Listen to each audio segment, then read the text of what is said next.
Are live. It's not my channel, but I'm going to do my dance. It's Tough Guys and Their Emotions featuring Mike Paterano with sometimes Annie Lieb, actually mostly every week, and our special guest again, Brad Burchnell. Nice to see you, boys. Nice to see you as well. Nice to see you up in vertical. Thank you. If anyone's wondering why Mike is in his car, it's because, as if he hasn't dealt with enough, his air conditioning blew out and he's now in a motel for 2 nights with his children. So he's sitting in his car doing his live that he committed to, and I'm running the show, sort of, which apparently is my thing today. So here we are. Yes. So Brad, we're doing sort of a continuation of last week. And we would love to hear about what's going on in your life, and then we can talk about, we'll just go from there. I want to know what's up and what's happening, because you have kind of a story. Yeah. I think as everybody's kind of learned how the transition of my life, what ended up happening with my oldest daughter and my divorce, but part of that is fallout. And,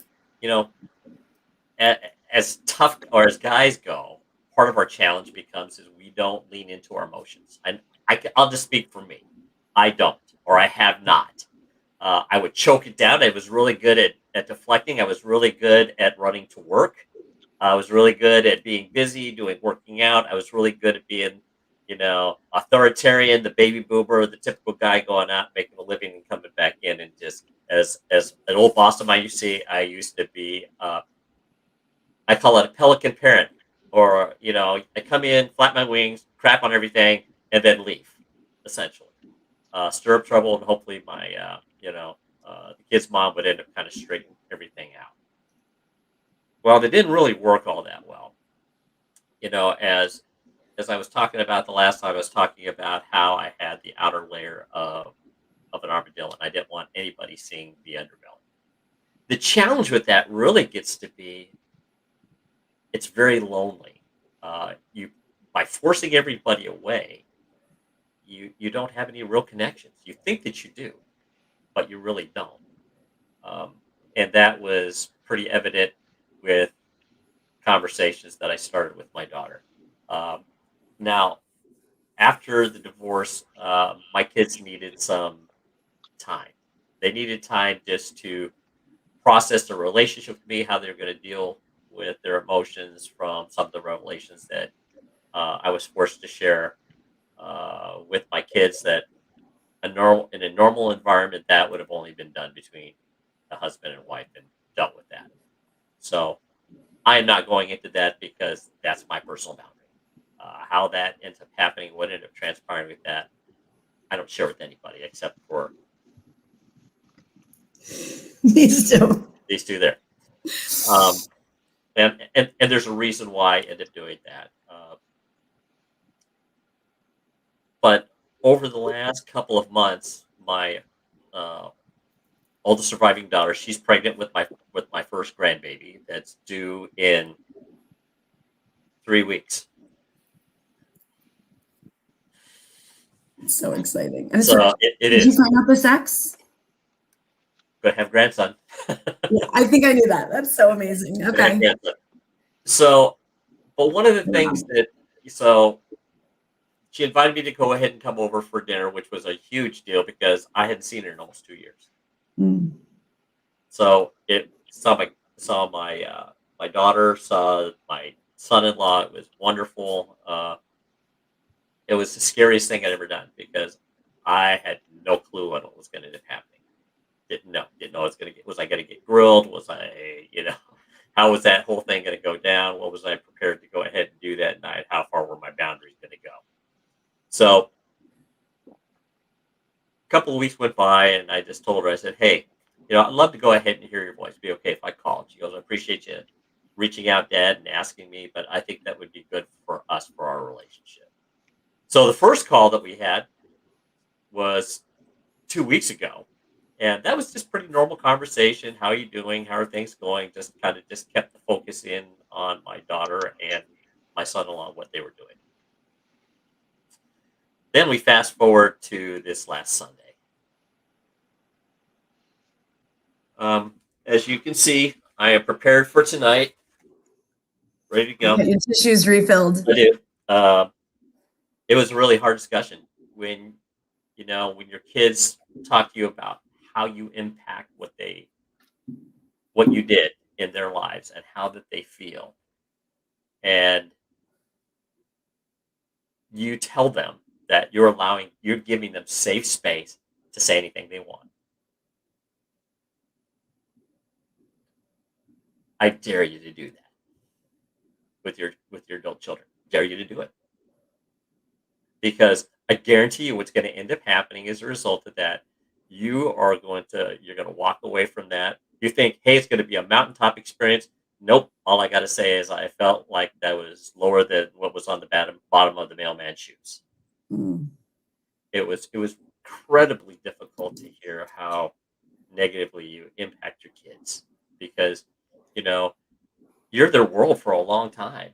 And one of the things that you hear is, Dad, you were always at work. You would come home, you'd be the disciplinarian. Mm. We had difficulty in figuring you out.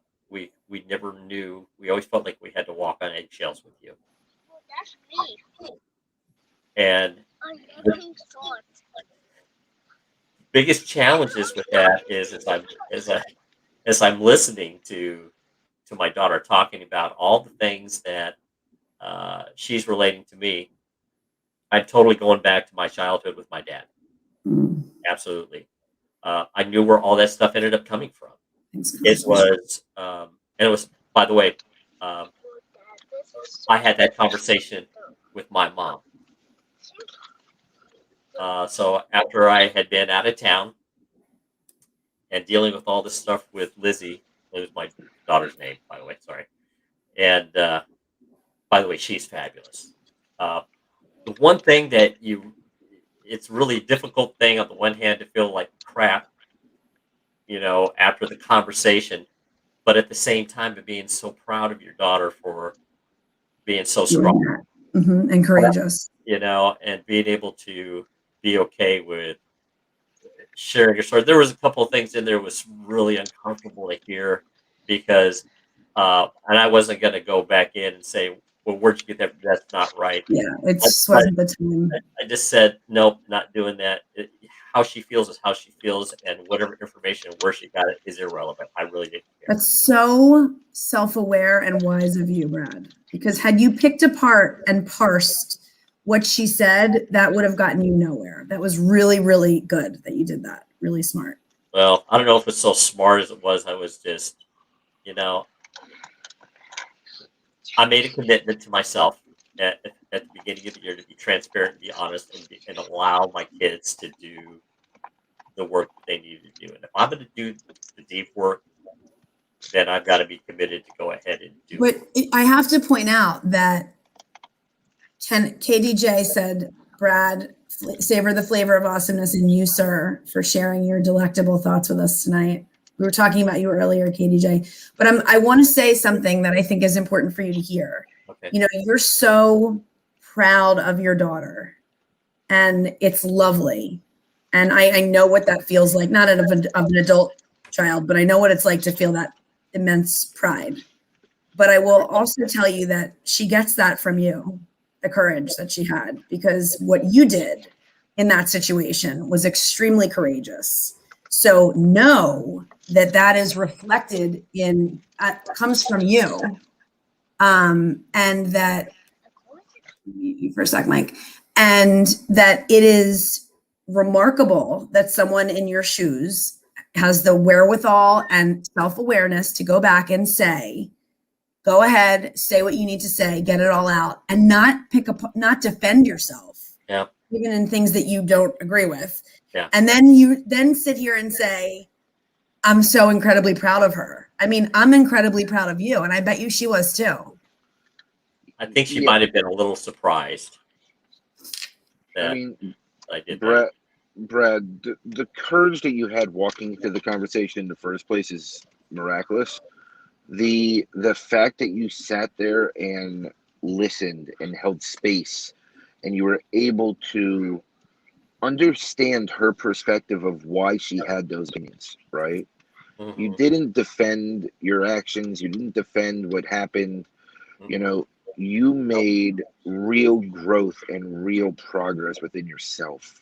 And you showed your worth by taking it, to be honest with you, because Yeah. you knew that it's not who you were or your reasons. And you stood your ground in Yeah. strength and allowed her to clear it out, what she needed to get out. I mean, No matter what, like that was what yeah, she needed to get out, Yeah. no matter what the cost. And you allowed that. And like Mike said so perfectly, you allowed space for that. Yeah. And gave her a container to do it within. And that's pretty cool. I mean, that's it's like a lot of daughters would want their dad to do that. So the point of part of this conversation is that you said after this conversation, you were some of the lowest that you've ever been in your life. Yeah. It really was, because I started questioning an awful lot of things about me in general. It's just, hey, was, how much I affected them on, and some of the stuff was, there was a lot of negative that I was sitting in. There was a lot of negative emotion that I was feeling. Uh, you know, when Brene Brown talks about being in the swampland, here you have on one side that you're looking over on the other side, just like, oh, I want to be over there. And in between is this muck. And, I kind of envision it as I got my, I've got my shorts on and I've got, you know, um, some of these boots, the plastic boots that I have going in there, and I never know where the pocket's going to go. And it's just gross, and it smells and it reeks, and that's exactly where I was feeling at for a You know couple of what though, too? You know what? Like no matter what was said to you on the positive side, you were going to be crushed by the negative. I mean, it was Oh yeah, just you were only going to hear that anyway. So no matter what, you were going to end up in that space. It was what you did with it, and I think you sat with it and yeah, went through it.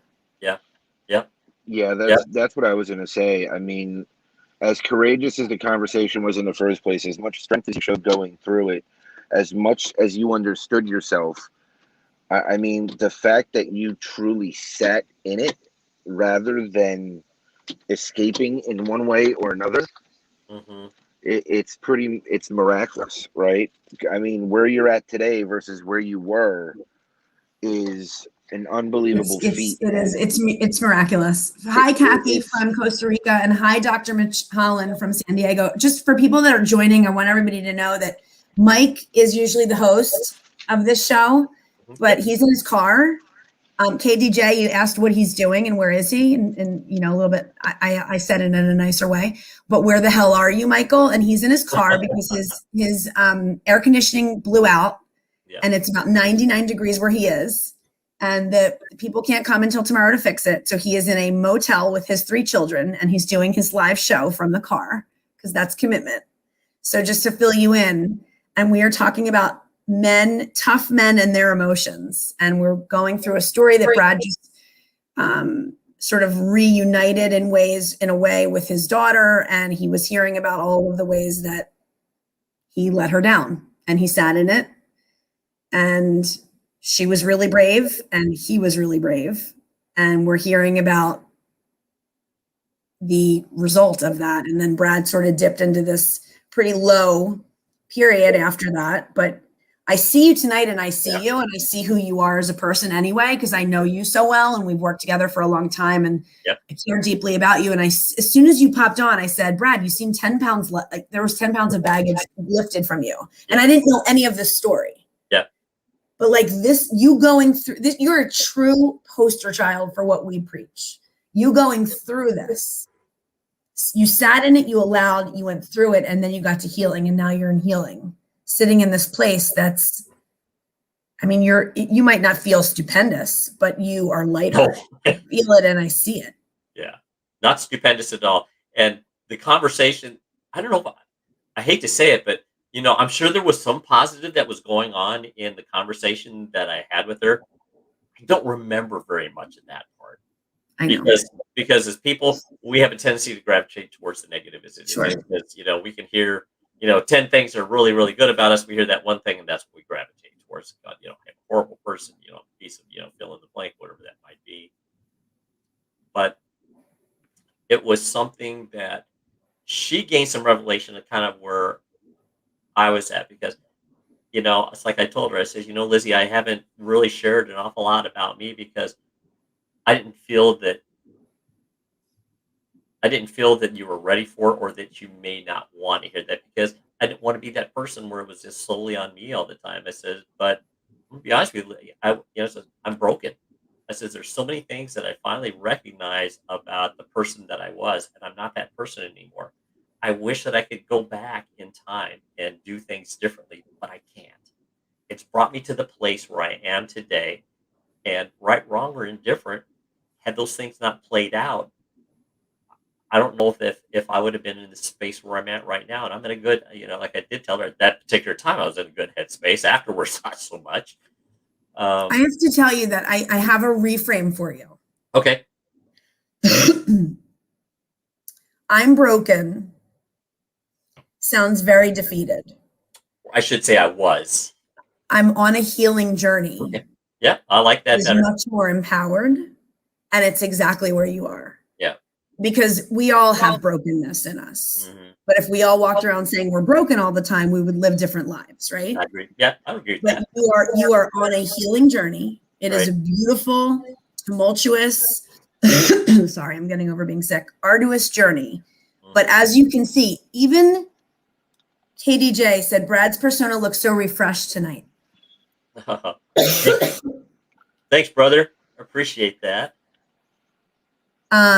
It's visible that you, even if you don't feel amazing, you feel lighter. There's a lightness about you that something's been lifted from you. You went through it. You sat in it aloud and went through it. And there's something to be said about that. That's your healing journey. You are one step closer to healing. Yeah. I think there were two components of that. One was, by hearing that, it wasn't the anticipation anymore of, oh gosh, how bad is it going to be? But I also recognize there's going to be follow-on conversations. But I also know this, that there's going to be, I've determined what a boundary is going to end up being. She can end up talking about anything on how I affected her, but my relationship with her mom, totally off limits. Because her relationship with me, that's on us. But the questioning part about everything else, I look at it this way, she had her one opportunity to talk about that. If there's context, I'm okay with it. But I think that from my perspective, I need to hold space for me, though, at the same time. I think you're drawing a really healthy boundary there. And you know how I feel about that relationship and where that should, and your relationship is focused on you and your daughter. Yeah. What's past is past. There's nothing I can do. You went through you've taken responsibility. Yeah. You have gone through the hardest part. You've gone through the hardest part. Doesn't mean you're not going to have difficult conversations, but what you just went through was the hardest part to get toward healing with her. Yeah. And the truth of the matter is, what matters is today. She's going to bring a child into this world. You want to be part of that child's life. I do. You want to, and you're going to be. And that's a beautiful gift. Who you acted like, I mean, we all make mistakes. We all do things we're not proud of. We're not walking around as just brokenness. Mm-hmm. We're on a healing journey. Look at the work you've done in 2 months. Yeah. I mean, it is, like Mike said, miraculous. Like, it really, when I say that word, I don't say it lightly. Yeah. It's that's 2 months of your entire life. Look where you've gone with this. Yeah, it's amazing. I mean, just for the hi, Liz. I know that when I ended up, after I had dropped off Marcy at her place, and I was driving back home, talked to my mom just to see how things were going, and she goes, "Well, how'd everything go?" I said, "Well, I talked to Lizzie." So my mom, being my mom, she gets into things, and I was just like, I was stirred up, and I was really just feeling really overwhelmed and emotional. So I ended up, I shared with her about, she goes, "Well, where do you think that came from?" And I said, "I know exactly where it came from." So I told her where those parts of my hurt childhood ended up coming from, where it originated from. But I preface it was like, I don't blame you or dad. I said, I love you guys both. I hope you understand. I said, I'm going to preface it. I says, but there's going to be some hard things you need to hear me. And I told him about my issue with my dad from when I was 4.5, on how I hope people don't take this the wrong way, but my dad came from a broken environment. Dad was he lost his father and sister in a fire in their home in 1943. He was made a ward of the court, and he and his sister were placed into an orphanage. And that's where my dad stayed until the time he graduated from high school and ended up going into the Navy and went to Korea. His philosophy was he wanted to die. So he was a very angry person. It stayed with him for as long as I knew him. I saw it acted out. I saw how he reacted in a lot of circumstances. And unfortunately, that was passed down to my brother and I. There was one time I was about 4.5, 5 years old, and Dad was he'd been in combat. We'll just say that.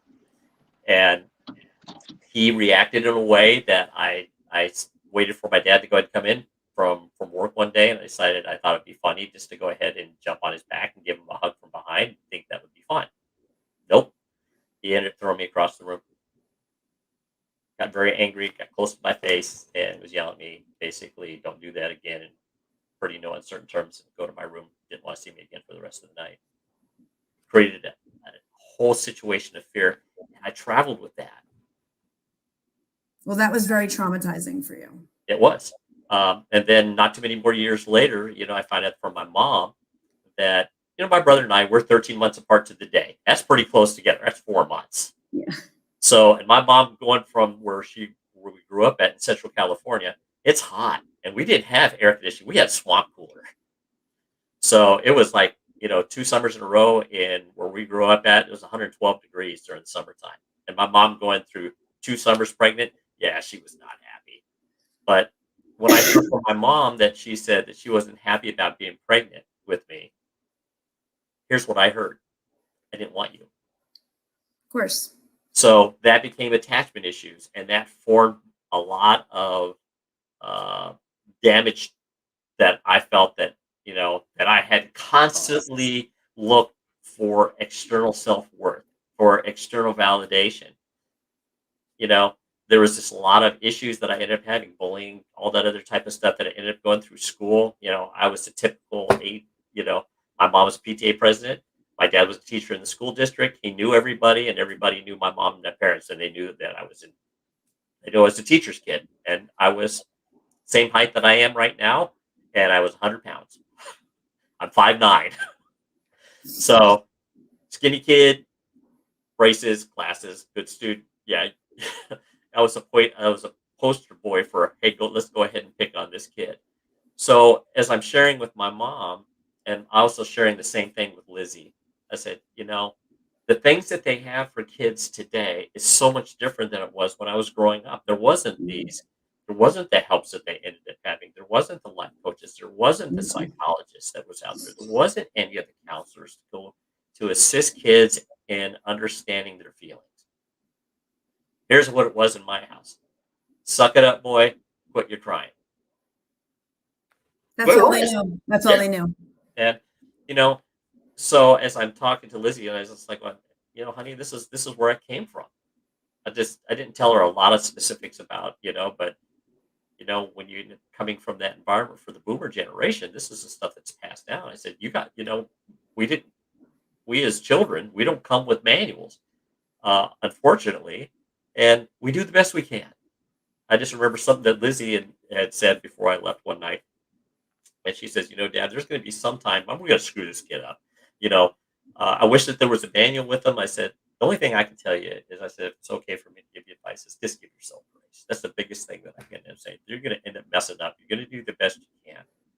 The thing that I hope that parents, if there's parents that are listening to this, as someone at my age, here's what I would recommend. No matter where you're at within the relationship with your kids, provide them an opportunity for safe space that they can come and talk to you and not be judged. I wish that I could, that's the only thing I can end up doing now is moving forward, not judge my kids. Their views are their views. Mine have changed over the years, pretty dramatically. I think for the good, just because I don't have all the answers. I'm not perfect, and I know it. And I think that's one of the things that when Brene Brown talks about the gifts of imperfection, is embracing those things to be able to incorporate all those aspects and be okay with. And Brad, you could not be where you're sitting tonight, telling this story the way you are, healing others with your story, and being the father that you're being and the soon-to-be grandfather that you're on your way to be, without having gone through everything exactly the way that you did. Yeah. That is what got you right here, right now. So don't forget that. And I think one other thing I want to note that you talked about, which I think was amazing, was I don't think you were making excuses at all I think you were explaining what you come from and how you were raised, but I don't think it was an excuse or pointing fingers. No, I think it was, I want you to understand where I came from and how it came from, how this sort of happened.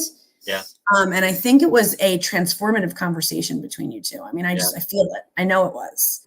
Yeah. And it was so brave of both of you. It was so courageous for you to step up. And I mean, you know how many people would have been too scared to do that and blown it off and said, I'm not doing that, in some tough guy manner. Oh, let me tell you, when she let in the conversation, there was a huge knot in the pit of my stomach, but I just said, as I hear my brother in the back of my head, he says, rip the effing bandage off, Brad. Just rip the effing bandage off. Well, see, I'm a little bit more of like a lover than a fighter. So I'm like, Brad, have some compassion. Yeah.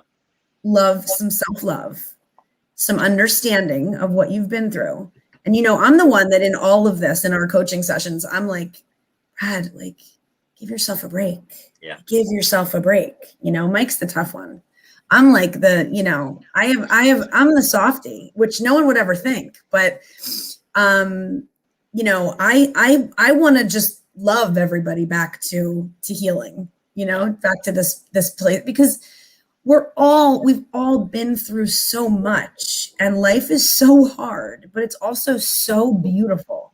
It's so insanely beautiful. I mean, I wrote a post today about love. Like I saw that. I read your stuff. What'd you say? I read your stuff all the time. Oh, thank you. I just woke up and I'm like, there's like love envelops me. I just want to share it. And that's like part of the reason that I'm here and my purpose. And to come from what I've come from, to come from what you've come from, to come from what Mike's come from and come out on and say, I just want to love. And that's really what you want to do to your daughter. You just want to love her. Yeah. And the thing is, I love my kids. I mean, I think that's the thing that for me personally is, and I think that's one of the things I share with both of you. I lead with my heart, and that's caused me some issues. I'm not going to lie, but I wouldn't change it any other way. I think now it's different. I think there's a larger level of trust that I have to see demonstrated before I open that component up. But I still love people. I see the best in people. I want them to be better, but I also recognize if there is. I think one of the things that was really cool, I heard from both you and Mike that I translated into myself as far as where I think I talked to you guys last week is I had no freaking clue what boundaries really meant. Other than now I understand it. Anything that precludes me from moving forward in my journey that inhibits it or damages it, it's too high of a price to pay. And I won't do it. Started out this morning. First thing, as soon as I ended I had something from somebody that I had connected with, and as I'm reading what they had sent to me, it was just something that I felt was stepping over a boundary for me. And I said, I don't need that in my life. And I was just like, well, sorry, I disconnected with them. It's not something that, they're probably thinking, they may think it doesn't really matter what they think or not. It doesn't But matter. I think one of the things, I love the fact that what I ended up, what I hear in my head, what someone says about you or what someone thinks about you or feels about you is none of your business. So as soon as when I saw that, I said, nope, done. Done with I it. mean, and go ahead, Mike. No, I mean, like, boundaries are important, right? And understanding them is even harder. It's not something I ever understood at all. I had no concept of what they even are. Right. For me, what I've grown to realize is boundaries are anything that takes me away from my core values at this point. Mhm. It's kind of, that's kind of my hard boundaries now. Anything that will intrude or compromise or take me out of the core values, take me out of, I was frozen. You're frozen. You're not. Your Yeah. voice isn't, but your face is. Oh, that's good. Good, because You're sleeping. You're sleeping in the frozen picture. that's perfect. That's awesome. I'm trying the best I can here. I mean, I know. the You're Wi-Fi such a at the trooper, motel, Mike. the Wi-Fi at the motel is not great, and every other place was full. There's only one other place with a room, and it was like expensive because there's limited options out here. So when looking at this, like Brad, the courage that you're showing and the faith in yourself, right? And this, like, you're truly starting to create your own worth, right? And you're starting to believe in yourself, and you're starting to get to that personal freedom little by little, right? And next is really to go deeper into the core values and understand them at such a level that they completely engulf you in being your best you, Mhm. right? And you're working towards it. You're moving the direction. You're growing that way. And what's going to happen is your daughter is going to stop talking about where you've been and And start start talking talking about where about you are. where you are and where you're Yeah. headed, right? Yeah. The fact that you are willing to have that conversation means that she acknowledges how much you already have changed, and how far you're going with it. And you're in this magical space right now. It's a place where anything is possible for yourself now. Yeah. And you're starting to believe that, right? And it doesn't mean that you're having great moments, great days, great everything.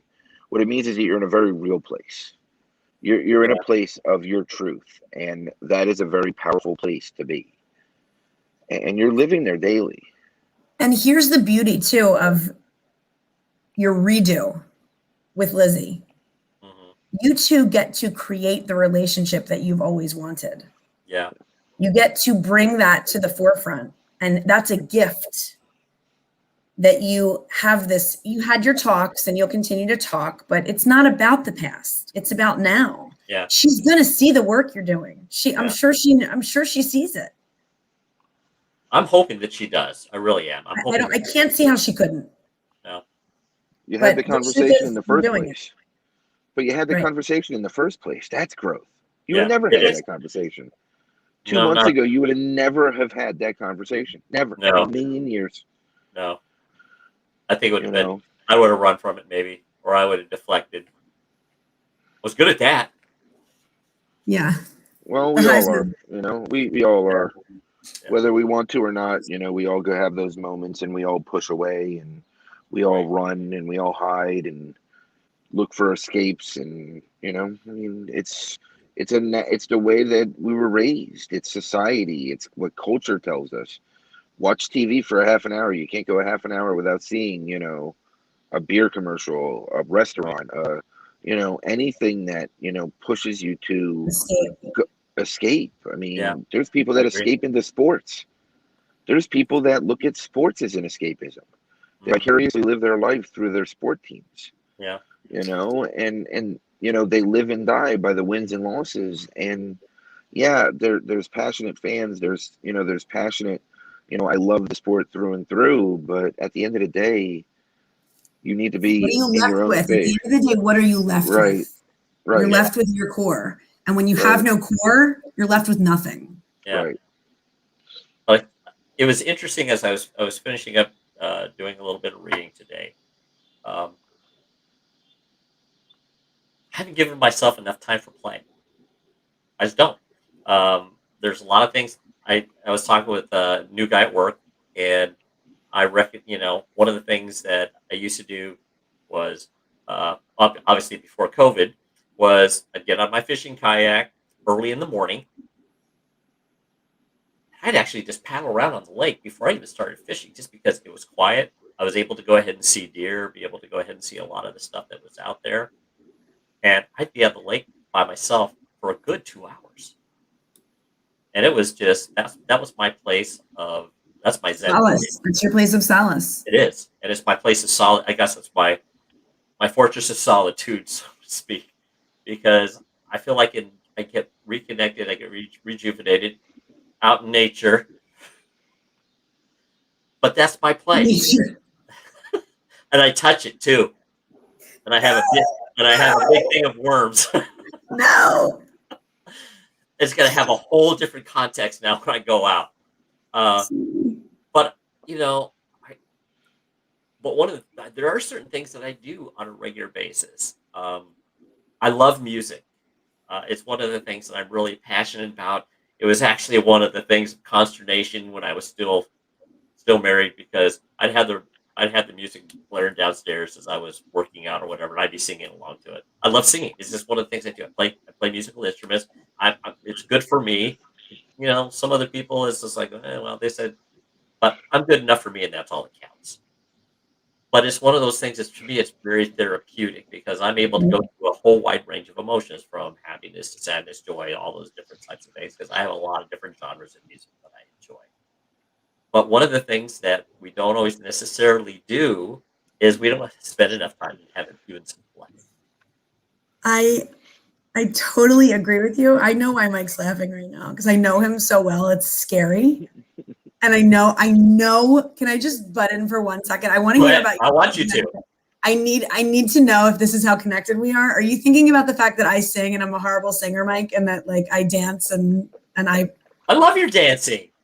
No, but God gifted me with this gift, right? Like I can dance, I have rhythm, and I know every word to every song, but I cannot sing a note, not a note. And I don't pretend like I can, but like if I get into it, I'm gonna freaking sing, and I don't care. Talk about being enough for yourself. That's me, right? So is that what you were thinking, Mike? I'm thinking how bad I feel for anyone else on the road when you're driving down the road screaming and music is blasting. Like anybody within hearing distance. Listen, if the windows are up and they can't hear me, they're like, that chick is cool as hell. They can hear you. I promise. Through the windows, through the steel car, through a tank, they can hear you. The window to the wall. So Brad. Anyway, my face is starting red and it hurts from smiling. So Brad, I love that you are making time for play again. Yep. And what you're doing is you're breaking down your armor that was on the outside and protecting you but not protecting you, like holding you in, holding you hostage. And as you do that, your core is coming out. And now your core says, I want playtime. Yeah. Yeah. And you're finding out who you really are. Yeah. And that's the beauty of all of this. That's the gift. Yeah. One of the things too that, I'm going to go ahead and say this too. There are 2 things that I have discovered as I've gone through the breath framework. Okay. When I first started this, the very first thing that I told both Annie and Michael is, I do not like reading. I was in the master's program for becoming a full-time psychologist. And no, I didn't say it, Holiday Inn to go ahead and become one, but I was actually doing it. And there was a lot of reading. So I used to love reading. I read just for fun. And I told him, nope, Mike said, you don't have to do it. Just get the knowledge. And Annie goes, no, I prefer the books. And so what did I do? I ended up getting the books, because for me, it's a connection. I've written my first book. It's a business book. My next one's going to be a lot different. It's probably going to be more experiential. So that's going to be cooking. But also it's the writing component. I told Annie, I said, I am not real good at journaling. I can't say that I'm super consistent, but if more than a day goes past and I haven't journaled, there's something wrong, because it's very cathartic for me to be able to go through all of that. I had to take a day to process everything with Lizzie and I because I didn't want to put that out in the universe. I just didn't feel that negative was really had a place in my life, and that meant I also had a boundary with me because I didn't want to put that out there. There's certain things that I will to put in. It's good to go ahead and talk about your emotions. There's nothing wrong with that. It was just something that I felt, at least at that point in my journey, that it really didn't have a place. But journaling is incredibly freeing for me because as I'm writing, I'm just able just to go ahead and process. And I know there's different schools of thought as far as for putting a timer on there for how long do you end up journaling. Some say 10 minutes, 20 minutes, 30 minutes, whatever that may be. For me, I do it until I feel that I'm finished. When I first met, it's so interesting that you said those two things. When I first met Mike, he said, I'm going to tell you two things. You can tell me whatever you want to tell me. I will listen. I don't read books and I don't write. Don't do either. So whatever you want to tell me, tell me. That's how he said it to me. So I said, listen, MFer. No, I didn't say it quite like that, but it was close. And I said, yes, I did. I did say it like that, Mike. Worse, maybe. You're on mute. It was much harsher than that, but yes. It's harsher than that. But I said, you're going to get this book. You're going to get these books and you're going to start journaling. And he did. And it changed his entire life. And now you're saying the same thing. So I think I might be onto something. Could be. Might be onto something. I don't read and I don't write. Yeah. Brad said it much nicer. He's like, did. I don't read and I don't write. No. But she already knew one of those was not right because she was actually editor for my book, so she knows that I can write. So there's no doubt about that. Right, but you didn't. But journaling, you didn't want to journal. I didn't want to journal because it was just, I think it's one of those things that men don't want to do. Is there a stigma or something? I think part of that there's a stigma for that to admit that they have feelings and that they have emotions, and that they can be sad. The next thing dealing with men is the crying component. Well, I do cry quite a bit. I cry. Sorry, it's a release. It's a healthy thing. Why is that sorry? It's a beautiful thing that you can do that. I think more the sarcastic sorry. Really, that's my sarcastic side. No, but it's funny because that's your go-to, right? Like your first inclination is to apologize, even though it's kidding. Yeah. But really, think about that. Think that through. You know that you have nothing to apologize. Thank you. I do that.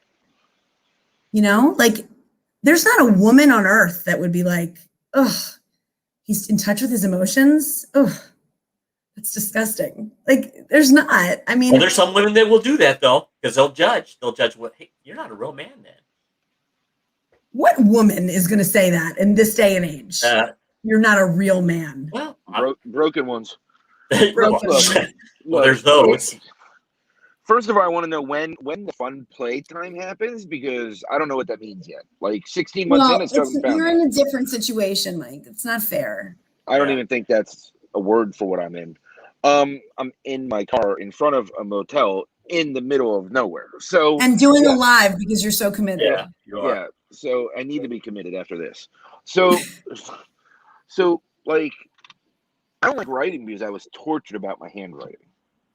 I still don't like writing, but I do it because I saw the benefits.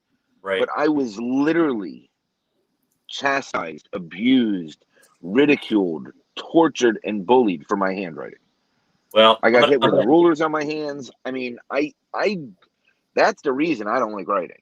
Well, I'm going to go ahead and show you what mine are. Okay. Right, but I don't know if that's you so can much read better. mine. That's not even. Yeah, that's not even. Yeah, that's perfect, Brad, compared to mine. Like Annie has seen my writing. It's pretty tragic. But no, it's really not. It's totally a narrative in your head, and who cares how you write? That's not the point. It's that it was traumatized about it.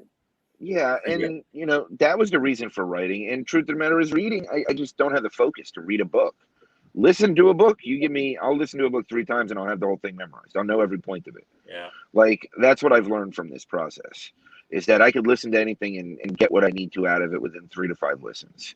And I'm all for it. I love it, right? Like, I mean, I go on rampages of listening and absorbing information. And then I go on months of processing information because, that's how my mind and body works. The reality is this is all just a process and relearning everything.